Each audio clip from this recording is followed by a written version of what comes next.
பஞ்சம சனி 5ஆம் இடத்துக்கு வரார். ஸோ உங்களுக்கு அபிராமி வந்ததில் 40, 59, 75. 5ஆம் இடத்துல ஏதாவது ஒரு கிரகம் வந்தாவே அபிராமி வந்து அதை பிடிச்சிக்கணும்.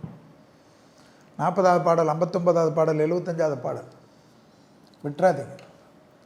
பெரிய அனுகூலம். 4ஆம் இடத்தில் ராகு, 10ல் கேது, 8ல் குரு. இதுதான் பொசிஷன் இப்போ இந்த சனி பயிற்சியில். அதனால் வயிறு, ப்ரெஷர், சத்ருக்கள் விஷயத்தில் கவனம், தலை சுத்தல், மயக்கம்லாம் கொஞ்சம் கவனம். எக்ஸசைஸ், வயிறு, உணவு விஷயத்தில் ரொம்ப கவனம். கெட்டுப்போன உணவு டக்குன்னு ஆகிடுமா சாப்பிட்றதுல. ஹோட்டல் சாப்பாடு சாப்பிடக்கூட விருச்சக கவனம். மற்றபடி சுபவிரயம் எல்லாம் அனுகூலம்.